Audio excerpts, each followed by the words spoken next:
If you've ever compared your situation to anyone else or other people, then you really need to hear this. I'm going to give you an analogy for you to be able to comprehend and understand exactly what I'm talking about. Let's say I went out to the open waters on a boat with my friends and we went to go swimming. Let's say we were all stood on the edge of the boat and we jumped in and we were just swimming and having fun. Now let's say in that moment I get attacked by a shark. The shark grabs my legs, bites down really hard, damages my legs, there's blood everywhere, thrashes me around the water. Let's say I escape and my friends get me on the boat, race me to shore, get me to the hospital, and I am saved. I'm saved, but my leg is damaged. And it takes me months, if not years, to physically recover and be able to walk again and be able to kind of run, let's say. But I've got my leg and I can use it as a leg, just not to the full degree that I've always been able to use it. And let's say the recovery has taken about 2 years. So after the physical trauma and the emotional trauma, I'm now at this stage in my life where I'm able to walk and I'm trying to learn how to deal with the emotional side as well. Now let's say 3 years later or 4 years later after the attack, my friends and I decide to go out to the open sea again on a boat. So we do that. And again, just the same as last time, everyone is stood on the edge of the boat waiting to jump in. And everyone manages to jump in the water without thinking about it. They jump in to have fun. And I'm stood there. I'm stood there hesitant about jumping in. I'm stood there scared because of what I've been through, because of my experience. Everyone else found it a lot easier to jump in. Everyone found it so much easier to do the thing that I want to move forward with and do, but because of my experience, it's harder for me, and that is completely valid and that's completely okay. It doesn't mean that I can't jump in the water, and it doesn't mean I won't be able to achieve what I'm trying to achieve. It's just because of what I've been through, it's harder. It's the same with what you're going through. You may find it harder, and that's completely okay. And what we do in that moment is we turn around and look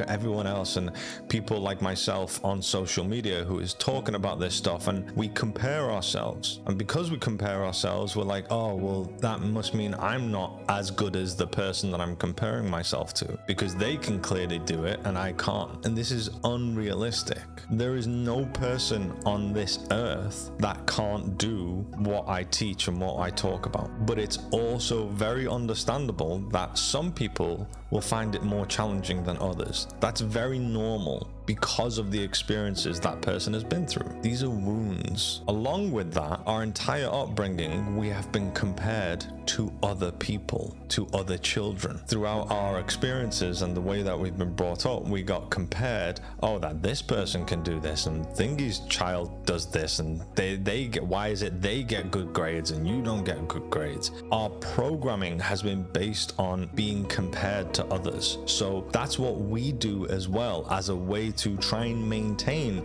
the expectation that is put onto us, because that's how we get accepted. If I can do better than the other person, then I am seen as more desirable and better, therefore I am now accepted. And that's what I really, really want anyway, is acceptance and love. So now I'm stuck in a pattern where I'm continuously comparing myself with everyone else and completely disregarding my own experience. My job is to empower people, and I don't do that by giving anyone power. The way that I empower people is by showing them that that power already exists within them, is by guiding them to be able to see that power. And I do this with every single human being that I work with, and every single human being on the planet has the ability to do this. This means every single human being can do what we're talking about. And if you find yourself in a position where it's hard and you're struggling with this, just know that it's completely normal and okay. It's going to be harder to jump in the water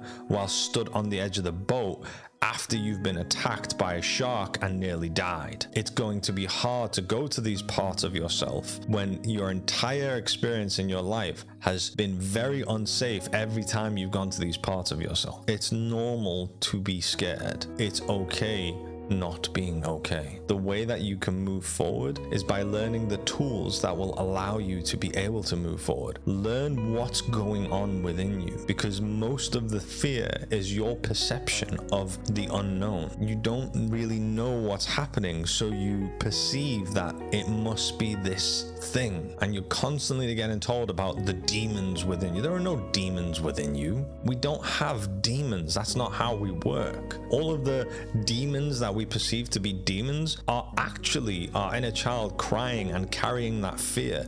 The reason we feel fear and we think it's demons is because it's fear. It's suppressed fear. There are no demons within you. It's all about understanding how you work, learning the tools to be able to observe your thoughts, to be able to observe your body, to be able to know what's happening. This is why I say the most valuable thing in this life is to learn how you work, because that way you start putting your hand on the wheel of this vehicle that we call a human being, so then you can drive it in the direction that you choose to go to. And just for being a living human being means you have the ability to do this. You already have everything within you. You are much more powerful than you have ever known yourself to be.